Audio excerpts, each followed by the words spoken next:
Hello friends, welcome to Kitchen Lifestyle. வாங்க இன்னைக்கு நம்ம வீட்லயே ரொம்ப ஈஸியா 10 நிமிஷத்துல ஜவ்வரிசி பாயாசம் எப்படி செய்யறதுன்னு பார்க்கலாம். இப்போ அதுக்கு 1/2 கப் அளவுக்கு ஜவ்வரிசி எடுத்து வச்சிருக்கேன். இத நல்லா வாஷ் பண்ணிட்டு ஒரு 1 hour போல ஊற வச்சிருக்கேன். இப்போ இது நல்லா ஊறிடுச்சு. இப்போ ஒரு பாத்திரம் எடுத்துக்கலாம். அதுல 1 கப் அளவுக்கு தண்ணி சேர்த்துக்கலாம். இப்போ இதெல்லாம் நம்ம ஊற வச்சிருந்த ஜவ்வரிசியையும் உள்ள சேர்த்துக்கலாம். இப்போ கேஸ்ல வச்சிட்டு குக் பண்ண ஆரம்பிச்சிடலாம். இது 10 to 15 மினிட்ஸ்ல ரெடி ஆயிடும். இப்போ ஒரு 10 மினிட்ஸ் கழிச்சு ஓபன் பண்ணி பார்த்தோம் அப்படினா ஜவ்வரிசி ரெடி ஆயிடுச்சு. ஜவ்வரிசி நல்லா குக் ஆனதுக்கு அப்புறமா இதுல 1/2 லிட்டர் அளவுக்கு பால் சேர்த்துக்கலாம்.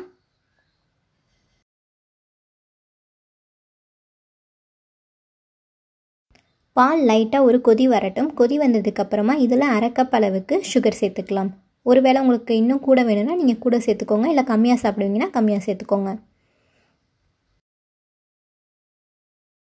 இப்போ 1 டீஸ்பூன் அளவுக்கு கஸ்டர்ட் பவுடர், நான் வந்து வெனிலா ஃப்ளேவர் எடுத்துர்க்கேன். இது கூடவே கொஞ்சமா பால் சேர்த்துக்கிட்டு நல்லா mix பண்ணிக்கலாம்.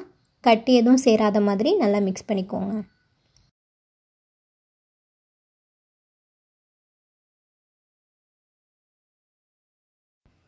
இப்போ பால் நல்லா கொதிச்சு வந்துருச்சு. இந்த ஸ்டேஜ்ல நம்ம ரெடி பண்ணியிருந்த அந்த கஸ்டர்ட் பாலையும் உள்ள சேர்த்துக்கலாம். கஸ்டர்ட் பவுடர் இல்ல அப்படினா அதுக்கு பதிலா கார்ன்ஃப்ளவர் மாவு சேர்த்துக்கலாம்.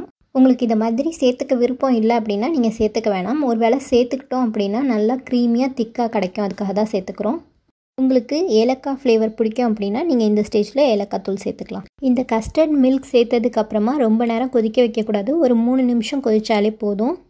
இப்போ இது ரெடி ஆயிடுச்சு. ஒரு பாத்திரத்துக்கு ட்ரான்ஸ்ஃபர் பண்ணிரலாம். இப்போ கொஞ்சமா நெய்ல நம்ம முந்திரி பருப்பு திராட்சை ஃப்ரை பண்ணி போட்டுக்கலாம். உங்களுக்கு எந்த நட்ஸ்லாம் பிடிக்குமோ அது எல்லாத்தையுமே சேர்த்துக்கலாம். நான் இன்னைக்கு வெறும் முந்திரி பருப்பு மட்டும் தான் சேர்த்திருக்கேன். இந்த ரெசிபியை கண்டிப்பா ஒரு முறை ட்ரை பண்ணி பாருங்க. ட்ரை பண்ணி பார்த்துட்டு எப்படி வந்ததுங்கறத கமெண்ட் செக்ஷன்ல சொல்லுங்க. இந்த ரெசிபி பிடிச்சிருந்துச்சுனா லைக் பண்ணுங்க, ஷேர் பண்ணுங்க. மறக்காம நம்ம சேனலை சப்ஸ்கிரைப் பண்ணிக்கோங்க. கூடவே இருக்க பெல் பட்டனையும் அழுத்திக்கோங்க. Thanks for watching.